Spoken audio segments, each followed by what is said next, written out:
welcome to Live in the Solution. I'm Mary Trimble and I'm here with your readings for March the 26th through April the 1st. I can't believe we're in April already. It's crazy. So first of all, thank you for liking my videos, for sharing them on your social media, for commenting. I read every comment, for subscribing if you haven't already. I really appreciate you. Thank you so much. And please check out my Patreon page. I have a Patreon page.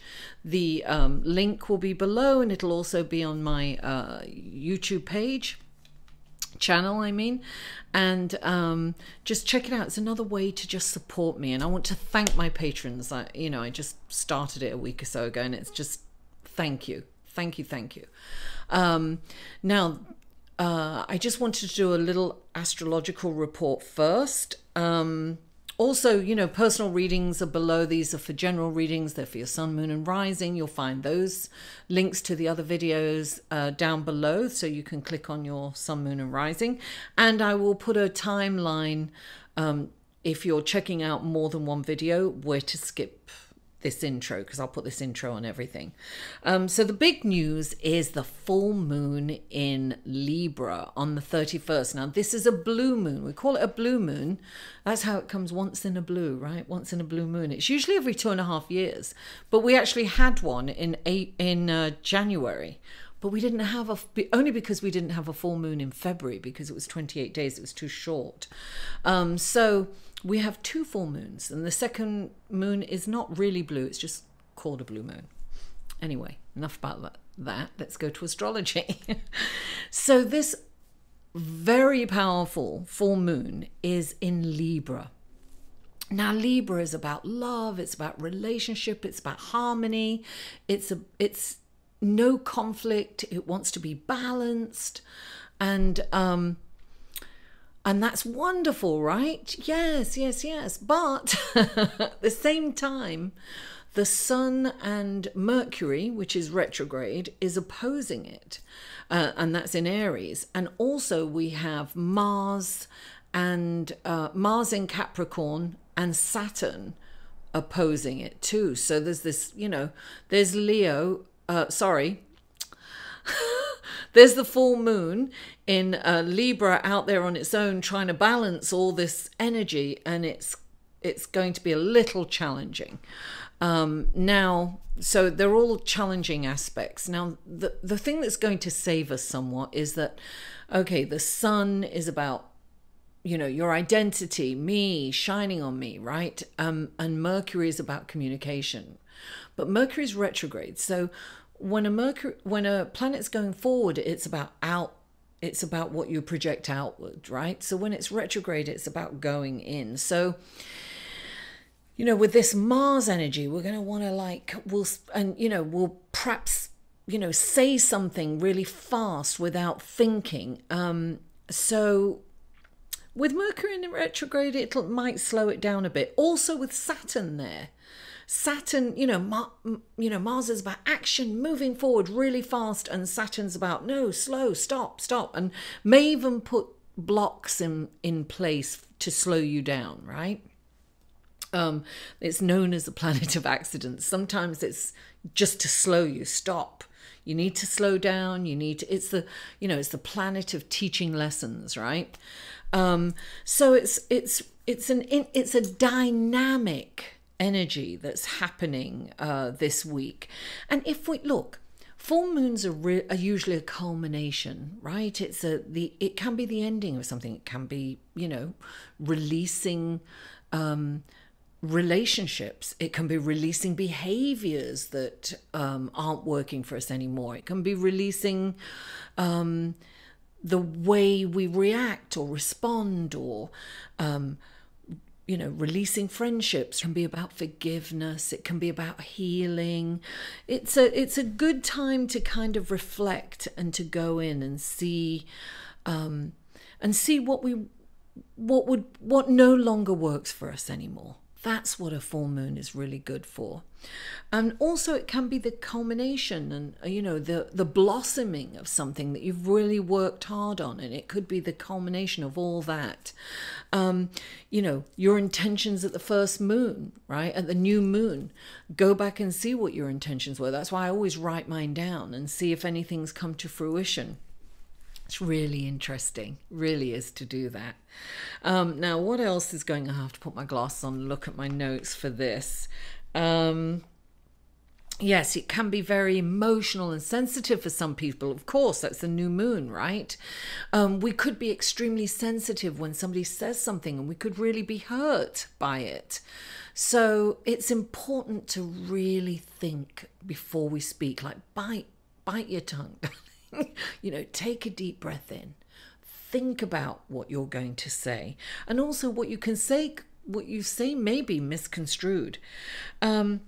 Now, Venus will have moved into Taurus, and Venus is at home in Taurus, darling. She's going home. She's feeling really good. She'll be languishing on the couch, eating bonbons, taking, you know, rose petal baths. She's going to feel romantic. She's going to feel wonderful. So you've got this wonderful energy. And at the same time, she's moving into a really nice aspect to Uranus, which is the planet of surprises. Meet a new love. We could bump into someone unexpectedly when we least expect it, right? It could be about, you know, Venus is about finances too. We could have some surprises with finances. So I feel that this is a really interesting and a really lovely energy coming in. And I think this is a really opportune time to focus on, you know, equality and balance, because that's what Libra is about. And look what's happening, you know, across the nation. It's all the young people are you know, rising up and what amazing speakers they were. I was blown away by that. Anyway, listen, that's getting on something else. Anyway, that was just so moving to watch that. To watch all those young people so articulate and so confident and so done with what's going on. Power to you guys. You're going to save us. Anyway, let's go to your card, shall we? Hello, Leo, and welcome to your reading for March the 26th through April the 1st. And what a reading you have, guys. I'm using this new deck and I'm kind of loving it. This is the 10 of Earth. Look at that beautiful imagery. When this card comes in, it's saying that you're being rewarded. This is a time where you are being rewarded for all the hard work that you've done, or this is a time of contentedness. All your needs are being met because you've really worked hard to get to this place, right? You've put a lot of effort into your family, to, you know, being the best that you can be. And also this signifies that you are a master of change, that change does not rock your world anymore. You have experienced a lot of change in your life.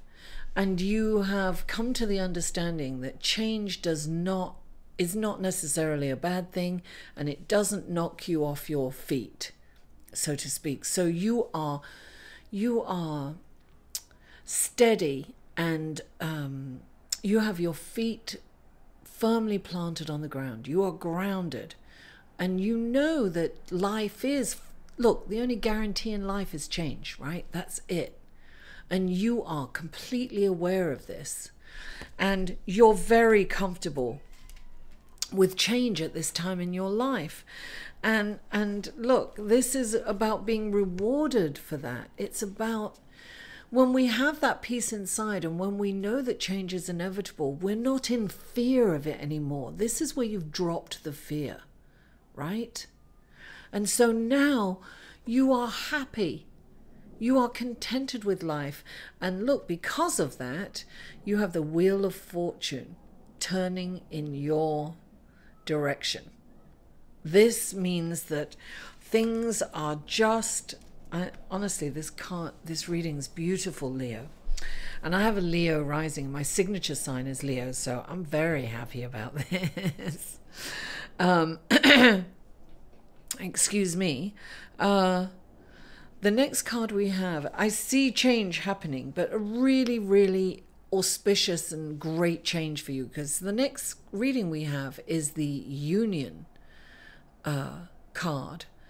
Now, this is such a beautiful card. This is like knowing that we are connected all. We're all connected. We're all one. Look, we may have...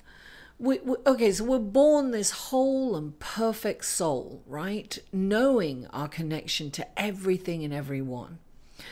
And then we're brought into a world that challenges that as we go along and actually teaches the opposite. It teaches us separation. And we learn that we think that we're separated. We go through that. But our soul remembers that we're one.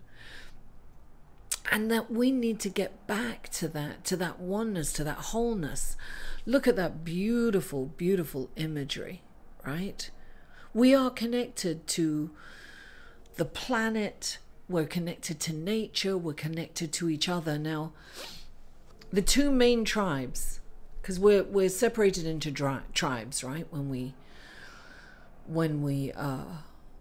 come into this world and as we grow into it.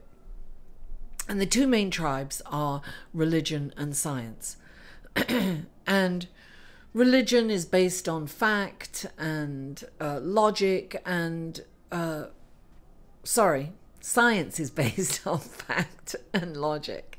And religion and spirituality, which is the broader sense of religion, is based on faith and imagination, right?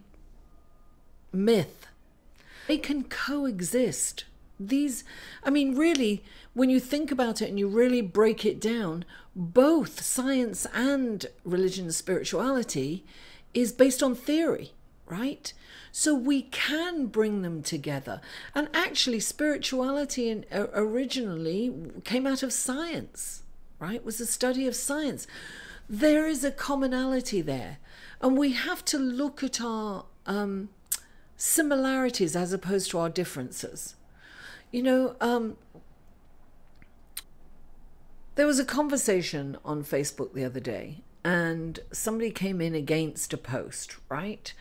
And at first viewing, you think that this person coming in was just, you know, a bigot, but he actually had a point. He in this conversation, he was actually feeling very passionate about another cause, if you will.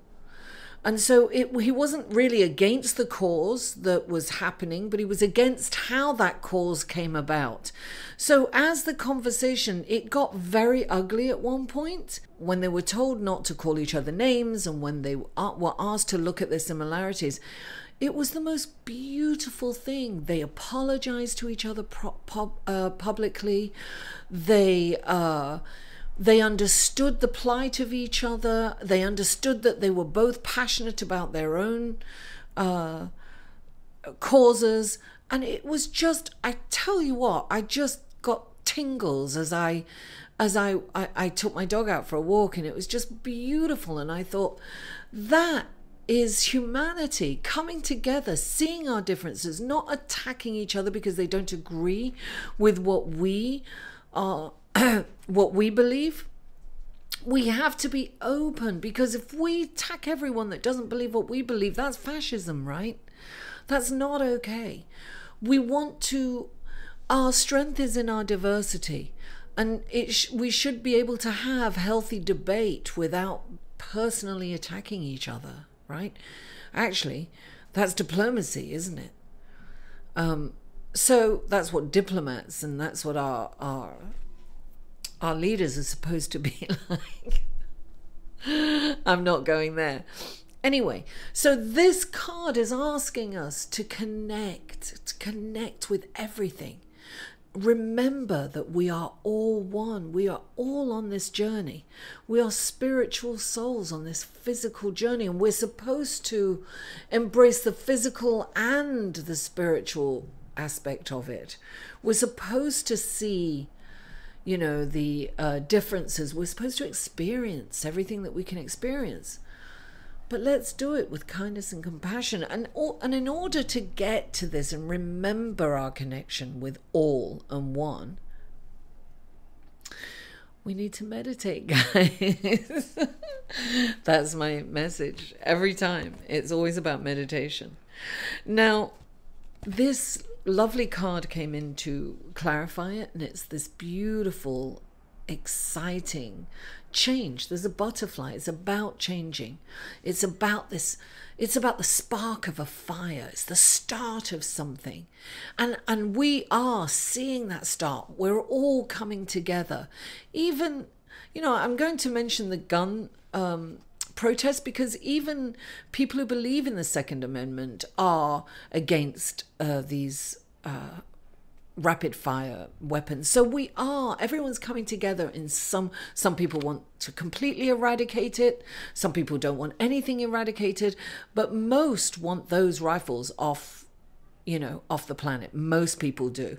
And that is unity. That's beautiful. You saw all those young people making those speeches. Oh,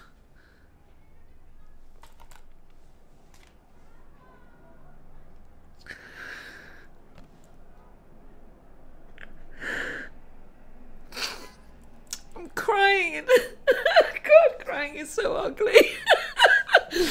I'm crying in happiness. I really am. I'm crying in pride and happiness for these children. It reminds me of the passion and the fight that I had as a young teenager. And we protested and fought for everything. Oh gosh. And verklempt, talk amongst yourself. I'm sorry. I get so emotional looking at those wonderful, articulate children. See, I can't get up and say that because I would be, falling apart. I have to turn this off a minute. I've got to go. Well, I'm back. I blew my nose. I'm sorry about that. Oh, so anyway, this is a beautiful start, a fire starting, right? I feel that there's a fire under this planet right now, and we are coming together in unity. And that's my biggest hope. And, excuse me, and also clarifying that is balance, right? We have the Two of Coins, which is, I'm sorry, I've got to, thank you. The Two of Coins. The Two of Coins is about juggling things. It's about, yes, things are busy, but we in order to successfully juggle our life, right, and to really balance it and be able to focus, we really need to quieten the mind. We need to go in, quieten the mind, and remember where we came from. We come from source energy. We come from unity. We come from one. We're all one. So this is about balance. It's about focus. It's about really being present. And we are very present in the moment right now. But there are a lot of opposing energies going on. So it is important to really quieten the mind, clear it so that you can, when your mind is clear, it's not fuzzy. You can see things clearly. You can make better judgments, better decisions. Now, this is a beautiful, look at that. One, you're getting a very, very, very strong message. This card, right? This is the Seven of Earth. This is, sevens are always introspective. It's always about going inside. This is definitely asking you to go out into nature and connect with this planet. We're all connected. Go out and, years ago, I used to meditate in the park and meditate by a tree. And as I pulled this card out, I thought, God, I really want to do that again. I don't do that as much anymore. But it's lovely to go and sit by a tree and meditate and feel that energy from Gaia. It's a healing energy. We need to rejuvenate because our life can be so full of toxicities and negative thoughts. And when we're in a metropolis, we get that. When we go out in nature, we feel that serenity, we feel that peace, we feel that love, and we feel that exuberance. We feel it. Honestly, we heal each other. Gaia definitely heals us. It's very important to put your feet on the soil or the sand and allow the receptors in your feet to take in the electrons given to you by Gaia, by Mother Earth, by nature. And this is a wonderful opportunity to see the beauty in nature. You know, I was driving into the city to drop something off yesterday, and as I was driving over the highway, there were these two birds like flying around each other, and it was like a spring day, and they were, you know, courting each other, and I was just lost in that moment. I was in traffic, so don't worry, I wasn't distracted. We were kind of standing still, but I saw that, and it just filled my soul. It made me so happy.